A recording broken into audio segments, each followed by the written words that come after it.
Assalamualaikum warahmatullahi wabarakatuh. Perkenalkan, nama saya Zainal dari Teknik Elektro Angkatan 2019 dengan NIM 0304 128 1924 130. Di sini saya bakalan menjelaskan mengenai apa itu hubung singkat atau short circuit. Kemudian yang kedua, akibat yang ditimbulkan oleh hubung singkat atau short circuit. Untuk yang pertama, apa yang dimaksud dengan hubung singkat atau short circuit? Gangguan hubung singkat atau short circuit merupakan gangguan yang terjadi karena adanya kesalahan antara bagian-bagian yang bertegangan. Gangguan hubung singkat dapat juga terjadi akibat adanya isolasi yang tembus atau rusak karena tidak tahan terhadap tegangan lebih, baik yang berasal dari dalam maupun yang berasal dari luar atau akibat sambaran petir. Bila gangguan hubung singkat dibiarkan berlangsung dengan agak lama pada suatu sistem daya, akan banyak pengaruh-pengaruh yang tidak diinginkan yang akan terjadi. Berikut ini yang ditimbulkan akibat gangguan hubung singkat, yaitu yang pertama, berkurangnya batas-batas kestabilan untuk sistem daya. Kemudian yang kedua, rusaknya perlengkapan-perlengkapan yang berada dekat dengan gangguan yang disebabkan oleh arus-arus tak seimbang atau tegangan rendah yang ditimbulkan oleh hubung singkat. Yang ketiga, ledakan-ledakan yang mungkin terjadi pada peralatan yang mengandung minyak isolasi sewaktu terjadinya suatu hubung singkat dan yang mungkin menimbulkan kebakaran sehingga dapat membahayakan orang yang menangani dan merusak peralatan-peralatan yang lain. Kemudian yang terakhir, terpecah-pecahnya keseluruhan daerah pelayanan sistem daya itu oleh suatu rentetan tindakan pengamanan yang diambil oleh sistem-sistem pengamanan yang berbeda-beda. Kejadian ini dikenal dengan cascading.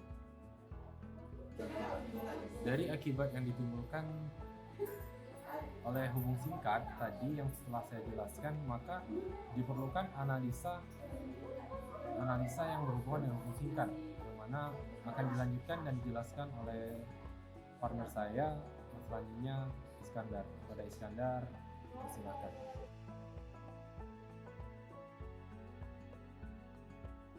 Assalamualaikum warahmatullahi wabarakatuh. Perkenalkan, saya Muhammad Iskandar dari kelompok 2 PDSK. Di sini saya akan menjelaskan tentang tujuan analisa hubung singkat dan juga kegunaan analisa hubung singkat. Pertama, tujuan dari analisa hubung singkat yaitu untuk mengetahui berapa besar arus gangguan hubung singkat di suatu titik gangguan, sehingga dapat ditentukan kapasitas breaker yang akan kita pasang. Tujuan dari perhitungan gangguan hubung singkat adalah untuk menghitung arus maksimum dan minimum gangguan dan tegangan pada lokasi yang berbeda dari sistem tenaga jenis gangguan yang berbeda, sehingga rancangan pengaman, relay, dan pemutus yang tepat bisa dipilih untuk melindungi sistem dari kondisi yang tidak normal dalam waktu yang singkat. Untuk analisa hubung singkat digunakan untuk menentukan setting relay proteksi yang digunakan untuk melindungi sistem tersebut dari kemungkinan adanya gangguan. Gangguan hubung singkat dapat didefinisikan sebagai gangguan yang terjadi akibat adanya penurunan kekuatan dasar isolasi antara sesama kawat pasah dengan tanah yang menyebabkan kenaikan arus secara berlebihan. Analisa gangguan hubung singkat diperlukan mempelajari sistem tenaga listrik baik waktu perencanaan maupun setelah beroperasi. Kegunaan dari analisis gangguan hubung singkat antara lain, pertama itu untuk menentukan arus maksimum dan minimum hubung singkat 3 pasang. Yang kedua itu untuk menentukan arus gangguan. 3, menyelidiki operasi relay proteksi. Yang keempat itu untuk menentukan kapasitas pemutus daya. Yang kelima untuk menentukan distribusi arus gangguan dan tingkat tegangan busbar selama gangguan. Sekian tujuan dan analisa yang saya jelaskan. Terima kasih.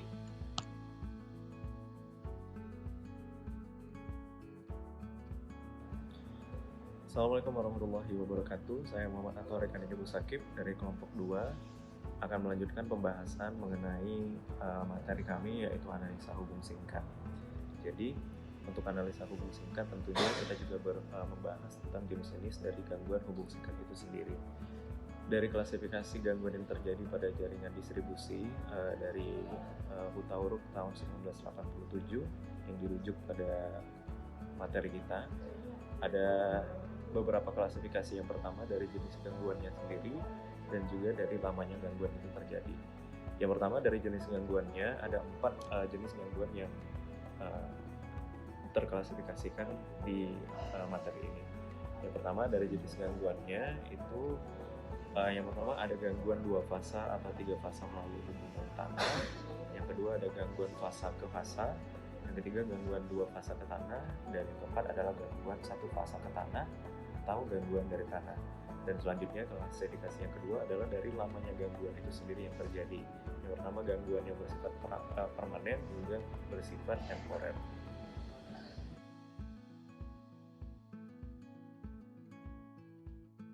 Assalamualaikum warahmatullahi wabarakatuh. Perkenalkan, nama saya Faras Ilham dengan ujung NIM 026. Saya dari kelompok 2 praktikum PSDK. Di sini saya akan menjelaskan sedikit mengenai penjelasan komponen simetris. Nah, seperti yang kita tahu, sistem 3 fasa tidak selalu dalam keadaan yang seimbang. Pada waktu-waktu tertentu, misalnya pada waktu terjadi hubung singkat 1 fasa ke tanah, sistem menjadi tidak seimbang. Nah, analisis sistem 3 fasa tidak seimbang ini dilakukan dengan memanfaatkan komponen simetris. Pada 1918, kata C.L. Fortescue memaparkan dalam papernya bahwa tegangan ataupun arus dalam sistem yang tak seimbang dapat dinyatakan sebagai jumlah dari tegangan-tegangan atau arus-arus yang seimbang.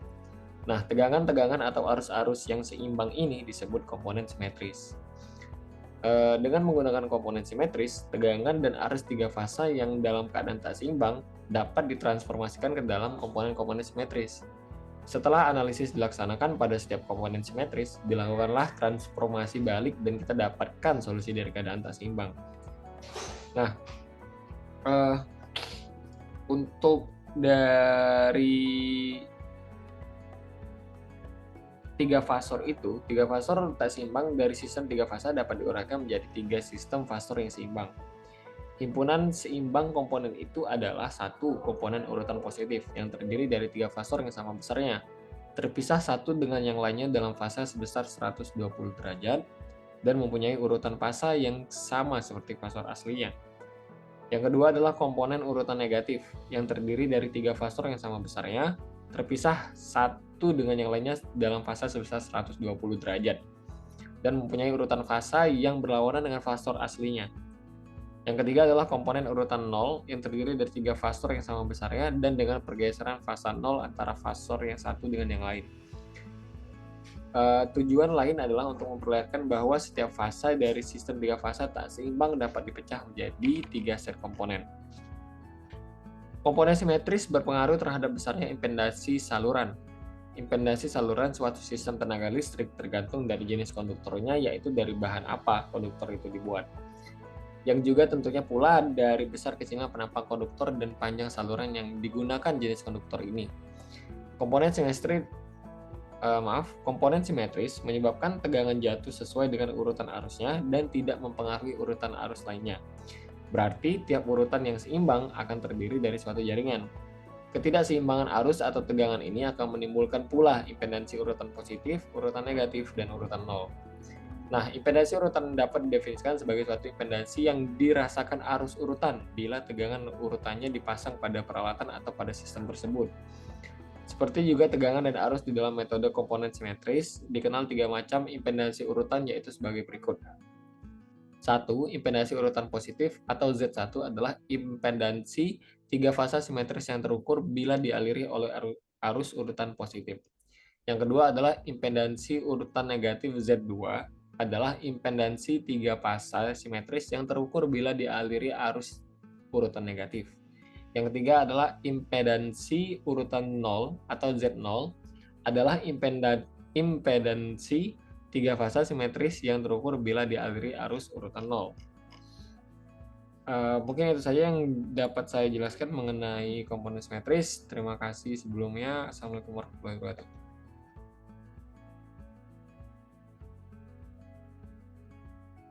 Assalamualaikum warahmatullahi wabarakatuh. Perkenalkan, saya Alia Apriansari. Dan saya Desi Rahma Fitri. Kami dari kelompok 2 PSDK Akan menjelaskan rangkaian short circuit pada etap. Baiklah, selanjutnya akan ditunjukkan tutorial merangkai short circuit. Pertama-tama, kita mengaktifkan enable one line auto build, lalu diubah menjadi angka 0. Komponen pertama yang dimasukkan yaitu generator, lalu bus, selanjutnya transformator, lalu bus. Pada bus 1 ditambah lagi transformator, lalu menambahkan bus. Selanjutnya untuk menghubungkan bus ditambahkan transmission line.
Selanjutnya pada transformator line ditambahkan bus 4.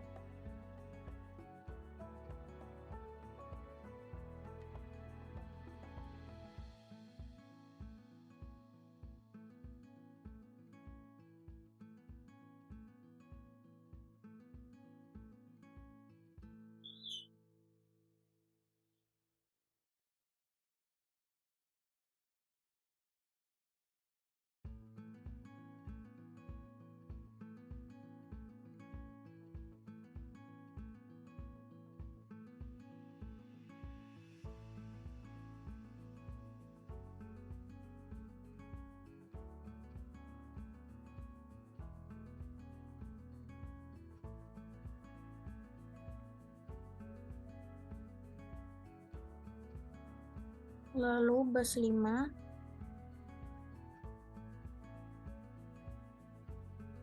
selanjutnya pada bus 4 ditambahkan transformator 4.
Berikut untuk rangkaian short circuit. Selanjutnya adalah memasukkan nominal pada setiap komponen. Pada generator pertama, mode swing,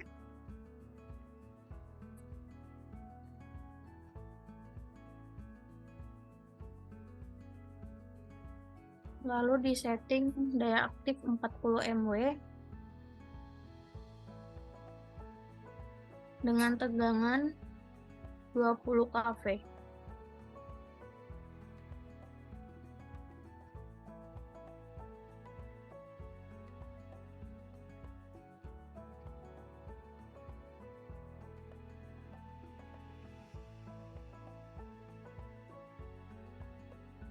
Pada impedansi, diaktifkan typical data.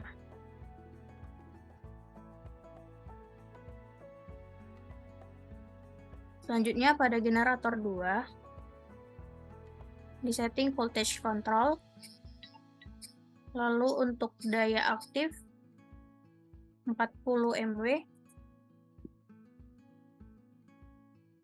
dan tegangan 20 kV. Selanjutnya, diaktifkan typical data.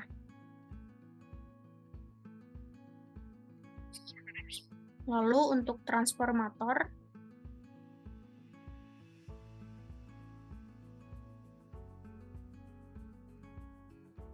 untuk rating, primer 60 kV dan sekunder 60 kV. Dengan rated 100 MVA.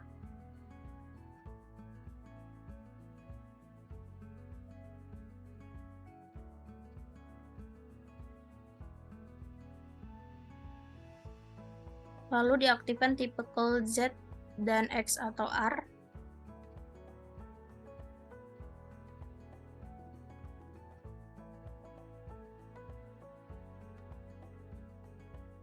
Lalu klik OK.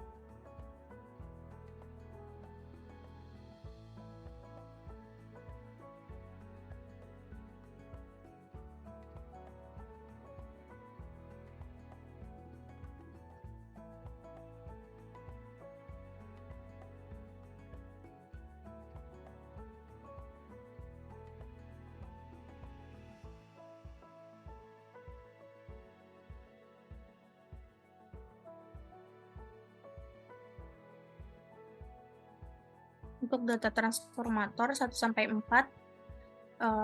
memasukkan nilai yang sama.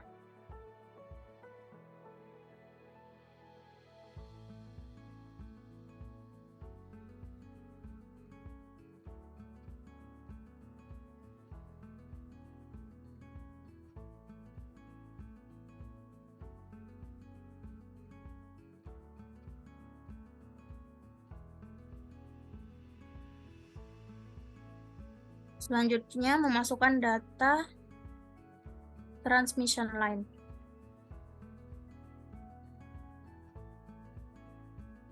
Pada data transmission line bus 2 ke bus 5,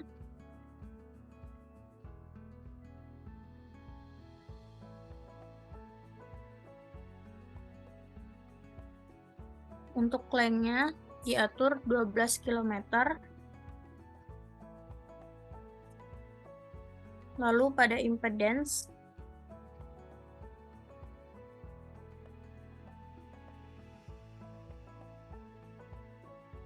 mengaktifkan user define, lalu memasukkan nilai positif, negatif, dan zero.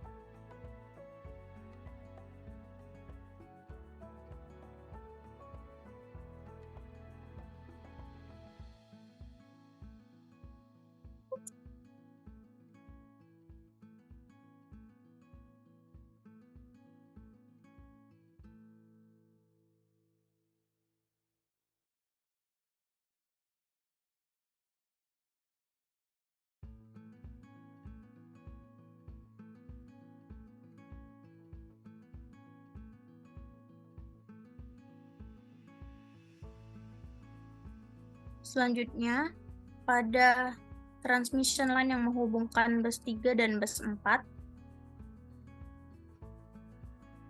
untuk lengthnya sendiri 22 km,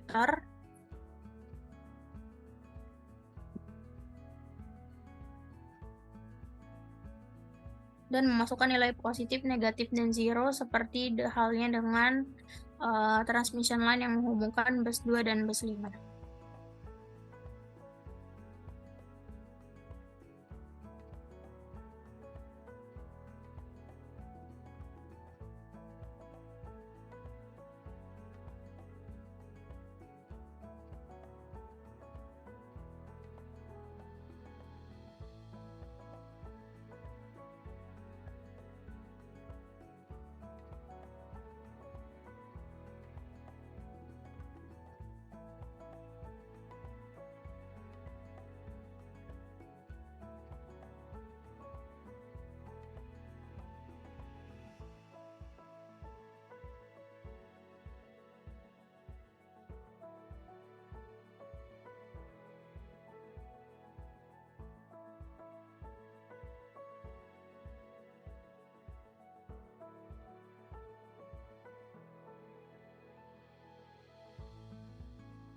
pada transformator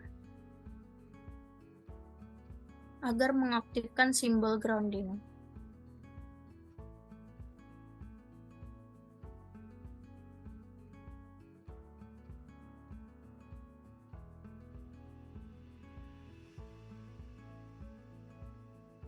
Baiklah, itu dia tutorial rangkaian short circuit. Selanjutnya akan dijelaskan gangguan-gangguan pada bus yang akan dijelaskan oleh Desi.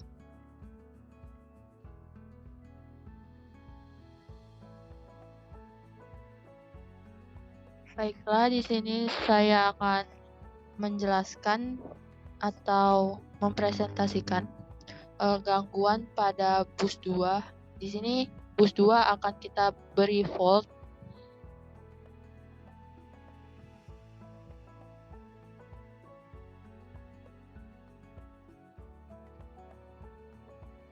kemudian di run.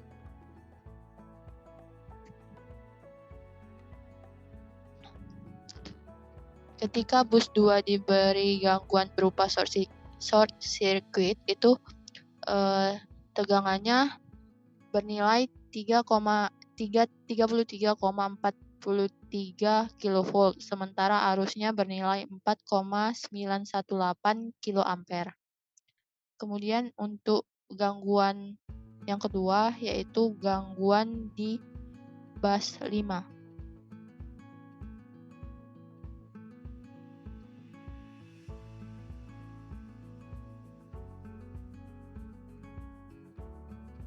Kemudian di run.